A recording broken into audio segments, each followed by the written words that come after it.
It was raining when the agency called to say they'd found me work. A maid's position in a rich house nearby. I remember how my hands froze mid-air, the cup of tea trembling just before it slipped from my grip and cracked on the floor. I didn't know then that the address they gave me would lead me back to my own blood. For a moment, I just stared at the phone, the sound of rain mixing with the steady tick-tick of the wall clock. Time felt heavier than ever. "It's a good family," the girl from the agency had said. Good. That word made me laugh inside, because I'd stopped believing in good people long ago. I wiped the spilled tea with the edge of my sari, careful not to cut my fingers on the broken cup. The floor looked cleaner than before, as if it had swallowed my last bit of warmth. I asked her to repeat the address, writing it down on a torn envelope. Every letter of that street name felt like a whisper from another life. But hunger doesn't care for memory. Pride doesn't pay rent, so I told the girl I'd start tomorrow. My voice was steady, though my heart wasn't. When the call ended, I sat in silence, the rain still falling against the rusted window bars. Outside, a stray dog shivered beneath a streetlight. Inside, I folded my old shawl and packed 2 saris, one faded, one torn, and the photograph I still kept hidden in my trunk, a boy smiling beside a kite. By evening, the rain had softened, but the cold stayed. I traced the name I'd written on that envelope one last time. Something about it tugged at a corner of my heart I'd buried years ago. I told myself it was just coincidence. But life rarely plays with such cruel precision. It was quiet.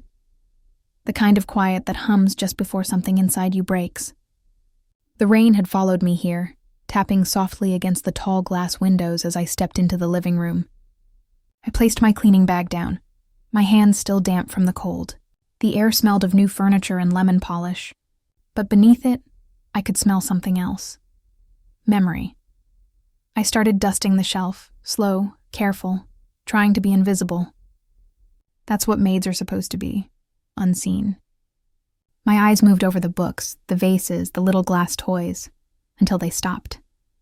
A photo frame, a simple silver one. I don't know why my hands trembled before I even picked it up. Maybe a mother's heart recognizes before the eyes do. And then, there he was. My son, smiling, his arm around a woman I had never met, holding a small child with his eyes. My grandson. My throat closed before I could breathe. The sound of the rain grew louder, crueler. For a long time I just stood there, staring. My own blood, under another roof, another name, another world that no longer had space for me. My knees felt weak. The duster fell to the floor with a soft thud. I wanted to cry, but the tears didn't come. Maybe they were tired too. The young woman from the agency had said the house belonged to Mr. Armin and his family. I hadn't asked for a surname. I hadn't wanted to. Some things, when left unknown, hurt less. I placed the frame back exactly where it had been, wiped away the small fingerprint I'd left on the glass, and straightened my scarf. The door behind me creaked slightly. Someone was coming. I took a step back, silent. Some truths, I told myself, don't need to be spoken, especially when your own child no longer remembers the sound of your voice. I was on my knees, scrubbing the marble floor, when I heard it. That voice. It came from upstairs, casual, commanding, full of the kind of confidence I'd once prayed he'd grow into. "Sarah, where's my gray shirt?" he called out. The sound echoed down the staircase, brushing against the walls, landing right where I sat. For a moment, my body forgot how to move. The brush slipped from my fingers, water rippling around my hands. My breath caught somewhere between my ribs. That voice, older now, deeper, steadier, but still his. My son, I didn't even need to see him to know it. The same tone he'd used as a boy, calling out for breakfast, for lost books, for me. Only now, the Ami was gone. I looked up at the ceiling, as if the plaster could somehow hide my shaking heart. Upstairs, a woman laughed, light, content, untouched by the kind of ache that was breaking me apart. Then came the sound of a child's feet running across the wooden floor, giggles trailing behind. For a few seconds, I closed my eyes and let the sound fill me. My son had built a life, one that didn't include me. A life filled with laughter and warmth, the kind we used to dream about when times were hard. I should have felt proud. Instead, I felt like a shadow standing in a home that used to be mine in another lifetime. When I opened my eyes again, a drop of water had fallen onto the floor. Maybe from the mop, maybe from me. I picked up the brush and kept scrubbing. Slower now. Quieter. His footsteps grew closer, each one hammering against the walls of my chest. I could see his reflection in the polished glass door before I saw him. Broad shoulders, neat shirt, expensive watch, all the things success brings. And yet, I still saw the boy who once held my hand across the street. Time changes the voice, the face, the name on the door, but not the pain of recognition. She called me to the living room that afternoon, the madam of the house. Her voice was polite but sharp, like glass wrapped in silk. I wiped my hands on my dupatta and stood near the doorway, careful not to look her in the eye too long. "There are a few rules," she said, flipping through her phone. "No entering the master bedroom unless I say so. No touching the child without permission. Meals are to be served on time. And please, no personal questions." Her tone was firm, rehearsed, the kind of authority that comes from never having to beg for anything. I nodded after each line, my eyes fixed on the floor, pretending to memorize the list. But really, I was memorizing her, the way her gold bangles chimed when she moved, the faint trace of mehendi still fading from her hands, the confidence of someone who had never known hunger. She sighed softly, like she was already tired of me. "We've had maids before," she added, "but we expect loyalty and cleanliness. If something breaks, tell me immediately. I don't like lies." Lies. The word lingered between us like smoke. I wanted to laugh. If only she knew the biggest lie standing in front of her. A mother pretending to be a stranger in her own son's house. Behind her, I noticed the photo frame again, my son's arm around her, both smiling as if the world had never been cruel. And beside them, a small boy, his cheeks round, eyes familiar. My grandson. For a heartbeat, my throat burned. I wanted to touch that frame, to whisper his name. But I only nodded again, lowering my head. She smiled faintly. "Good. You'll fit in just fine here." As she turned away, her perfume lingered. Sweet, expensive, distant. I stood there, feeling smaller than the sound of the ticking clock. Power changes people, I thought, especially the ones who believe they've earned comfort, while forgetting who once cleaned the floor beneath their feet. The smell of dal tadka filled the house. The same recipe I had taught my son when he was newly married, but tonight it wasn't cooked with love. It was duty. My hands moved on their own, stirring, tasting, serving, while my heart sat quietly somewhere between the ticking clock and the clatter of spoons. The dining room was warm, golden, alive with laughter. My grandson, though I couldn't call him that, banged his spoon on the table, giggling. His mother scolded him softly, and then a familiar voice said, "Let him be, he's just a child. My son." I froze for a moment, the serving spoon heavy in my hand. His voice hadn't changed. Deeper, maybe, more confident, but it carried the same calm tone he had when he'd ask me for one more roti as a boy. I wanted to look up just once to see his eyes, but I didn't. I couldn't. I placed the bowl carefully on the table. The steam rose between us like a thin wall, invisible but unbreakable. He didn't even glance at me. Why would he? To him, I was just the maid. "Thank you," he said absently, still laughing at something his wife whispered. That thank you cut deeper than any insult. I stood by the door, watching them eat, my family, unaware that the food they were tasting was made by the same hands that once fed them stories, dreams, and warmth. The child looked up at me suddenly, curious. His eyes, my son's eyes, locked on mine for a second too long, and in that silent gaze something ancient stirred, recognition, or maybe fate just playing cruel games. I smiled faintly and turned away before the tears could win. Love, when unrecognized, becomes the purest form of pain, quiet, invisible, and endless. like the steam rising from a bowl of dal. No one remembers you once made with love. The rain hadn't stopped that night. It beat against the small window like someone knocking, again and again, asking to be let in. But I had nothing left to open. Not doors, not memories, only silence.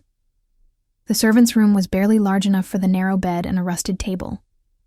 A single bulb flickered overhead, throwing shadows that swayed like ghosts. The sound of the dripping tap kept time with the clock. Tick, drip, tick, drip, each second stretching longer than it should.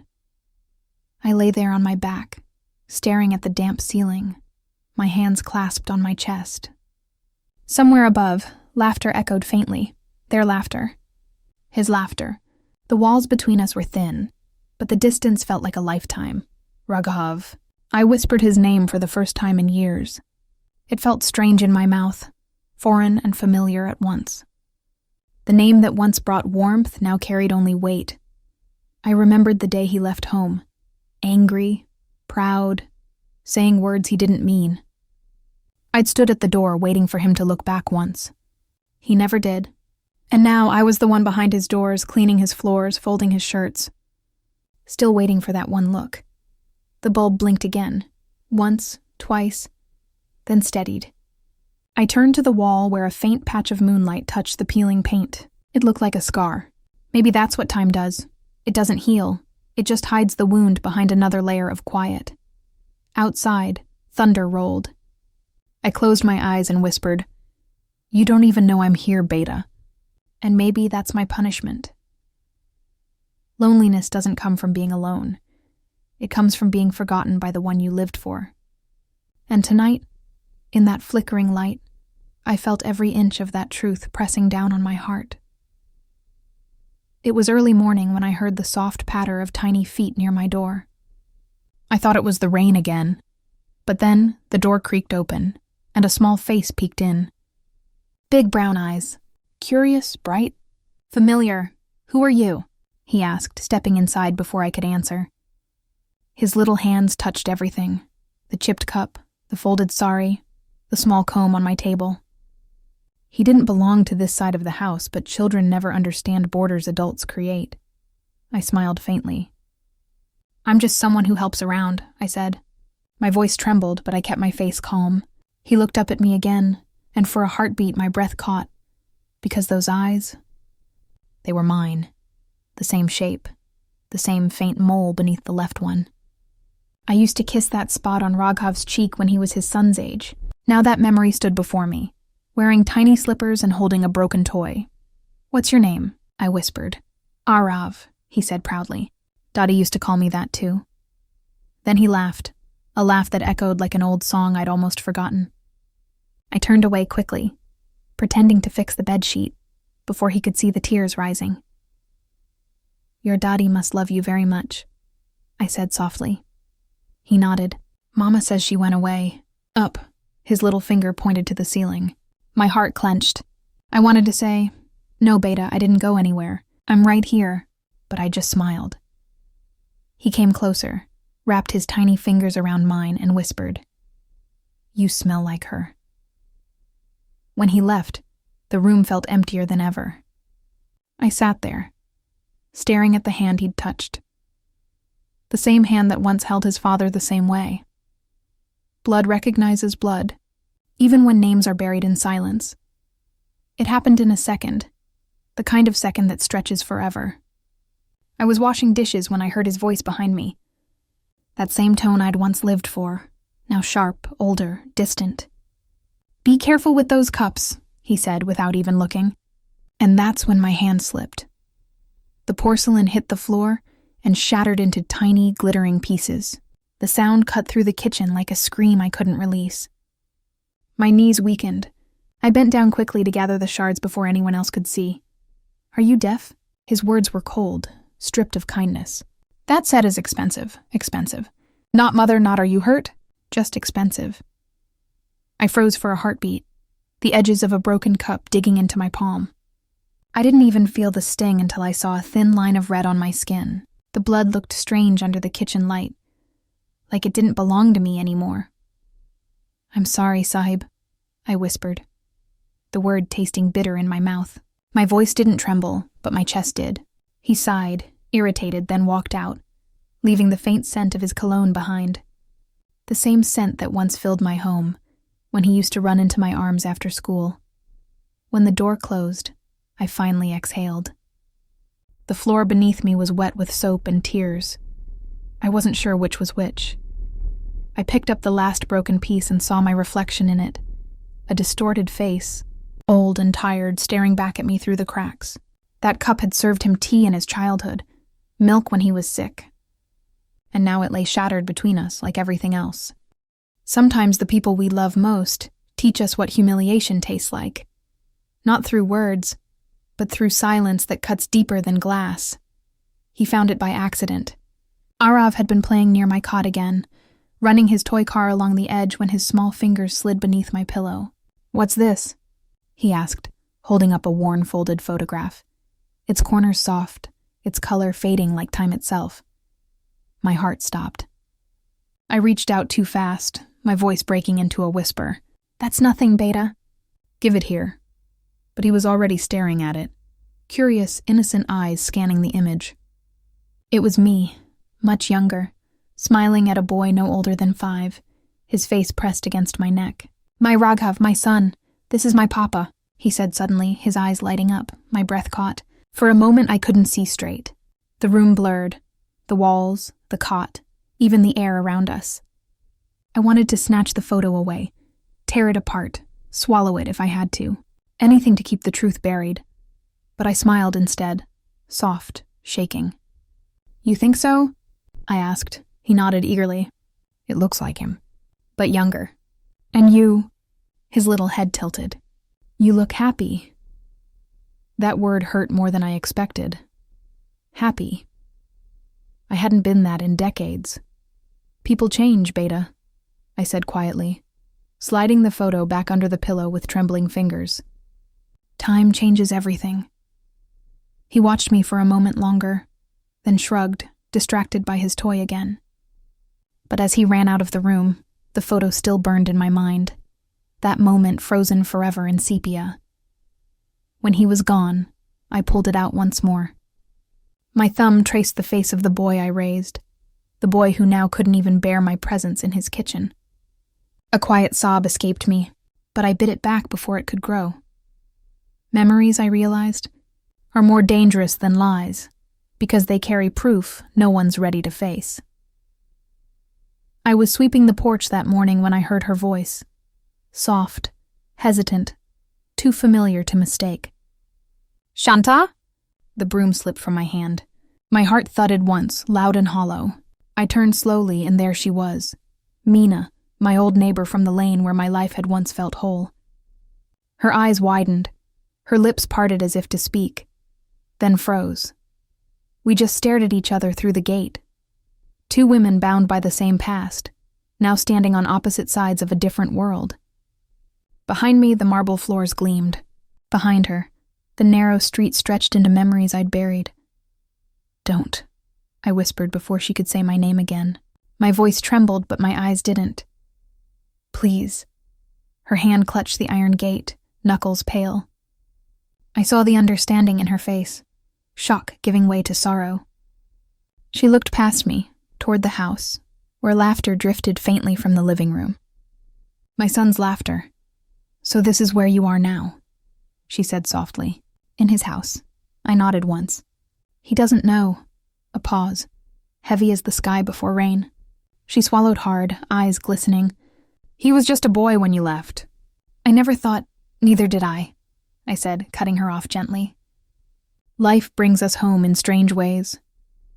For a long moment, silence stood between us, thick, trembling. Then she whispered, "I won't tell anyone." I managed a faint smile. "You always understood silence better than words." She nodded, her eyes wet, then turned away, disappearing down the street without another word. When the gate clicked shut, I exhaled, the sound almost like a prayer. Secrets. I thought, don't survive because people forget. They survive because someone, somewhere, chooses to protect your pain as if it were their own. It started with a missing bracelet. Gold, Delicate, probably worth less than the faith I'd lost in people. But that morning, it became the weapon that would end everything. The daughter-in-law stood in the doorway, arms crossed, her voice sharp enough to slice through air. "Where is it?" she demanded. "You're the only one who goes into my room." I froze mid-step, the broom still in my hand. My tongue felt heavy. "Madam, I don't know," I said quietly. "I never touch— Enough!" she snapped, pointing toward the door. "Pack your things. I knew we shouldn't have hired you." For a second I couldn't breathe. My eyes flicked to the stairs, and there he was. My son. Watching. Silent. His face unreadable, his hands in his pockets like he wasn't seeing the woman who once fed him with those same trembling fingers.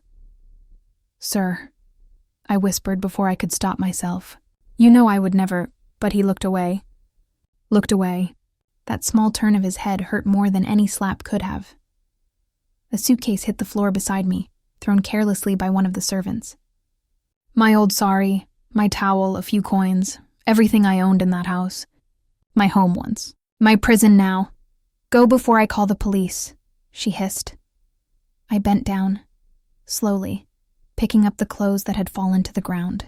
The sound of their laughter in the next room stung like rain on raw skin. Outside, the sky had turned dark again, thunder rumbling somewhere far away. I stepped out with my bag, the same gate creaking behind me. For a long moment, I looked back, not at the house, but at the window where my son once waved goodbye for school. Betrayal, I realized, feels heavier when it comes from the home you once built with love. The rain had returned, heavy, relentless, as if the sky itself couldn't hold back its grief. I was standing by the gate, my small cloth bag clutched against my chest, when I heard the child's voice echo from the porch. "Papa, look what I found."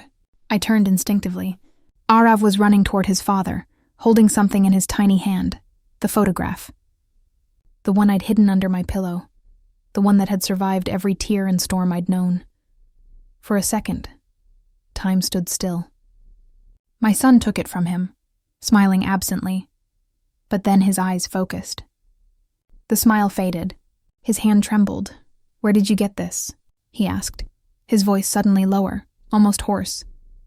Arav pointed behind him. "From the maid's room." She said it was nothing. Silence.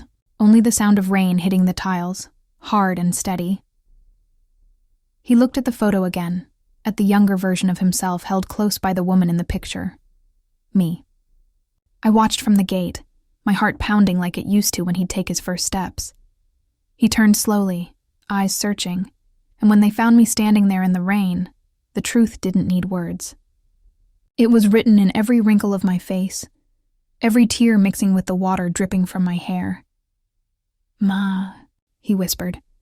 I wanted to run to him, to hold him, to tell him that forgiveness was never what I came for. But before I could move, the daughter-in-law appeared, confusion turning to horror as she saw what he held. "Is this—" she started, but he didn't answer. He walked toward me instead, one step, then another, until we stood face to face, the rain washing away years of lies between us. Truth, I realized then, doesn't always come for revenge. Sometimes it just comes to be seen. The house was quieter than I'd ever heard it. No clatter, no laughter, just the slow, steady rhythm of rain against the window. The photo lay on the table between us, wet at the edges, its colors bleeding into one another like memories refusing to stay still. He sat across from me, his face buried in his hands. My son, the same man who'd thrown me out, who couldn't even look at me when I was accused. Now, he couldn't look away. "Ma." His voice cracked. "Why didn't you tell me? All these years. Why?" I wanted to tell him everything. About the hunger, the nights I'd spent searching for him, the letters that came back unopened. But I didn't. Words felt too small, too fragile to carry that kind of pain. He moved closer, tears streaming down his face, falling onto my sari. His hand reached for mine, the same hand that once fit inside it when he was a boy. "I was wrong," he whispered. "Please, Say something." The clock ticked in the corner, soft and steady. I looked at him, really looked. The lines on his face, the guilt in his eyes, the boy still hiding inside the man.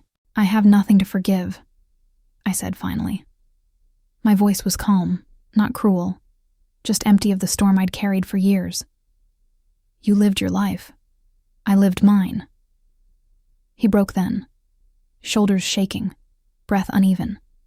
I reached out, not to comfort, but to steady the photo on the table before it fell.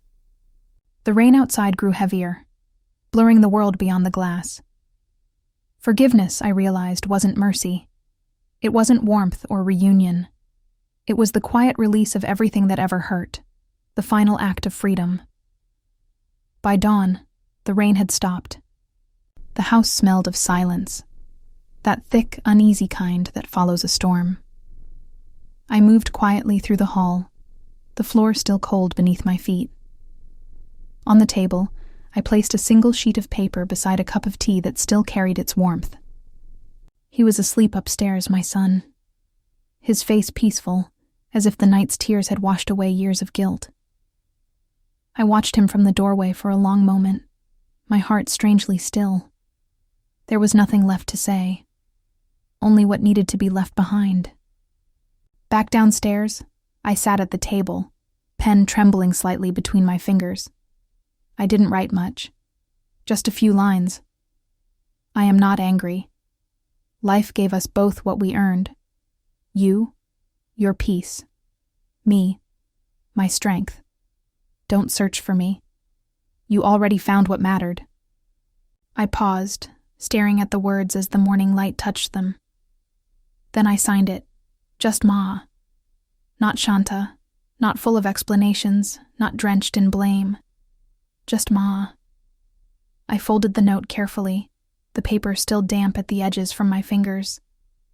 The teacup beside it released a thin thread of steam into the air, the kind that disappears before you notice it's gone.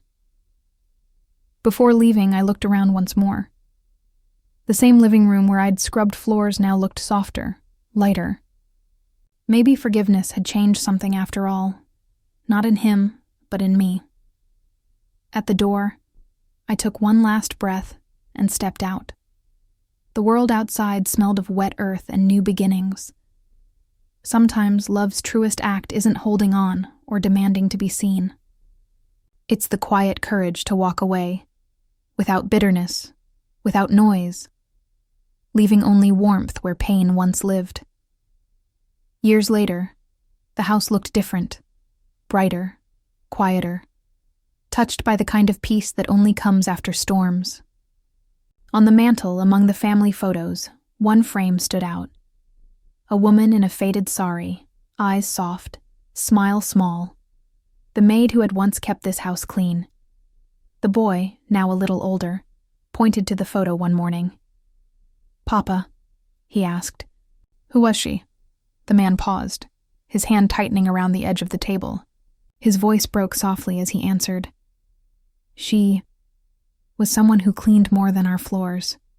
She cleaned the dust off our hearts." The boy tilted his head, not fully understanding. "Was she kind?" A small trembling smile. "Kinder than anyone I've ever known." Silence filled the room. Gentle, not heavy. Outside, the same rain began again. The same rhythm that had once called a forgotten mother back to her son's door. But this time, it didn't sound like sorrow. It sounded like remembrance. He placed a hand on the frame, tracing the edge where her picture met the glass.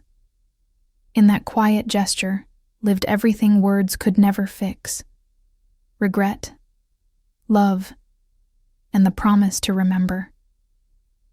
He whispered, almost to himself, "Forgive me, Ma. I finally see you now." And as he turned off the light, her photograph caught the glow from the window, a soft glint, like forgiveness made visible. Sometimes mothers don't need monuments, just a small place on the shelf of memory, and the echo of their love inside the hearts they built. If her story touched you, if it reminded you of someone who gave more than she ever received, then don't let it fade in silence. Subscribe, so more people hear voices like hers. The quiet, invisible ones who still love even after being forgotten.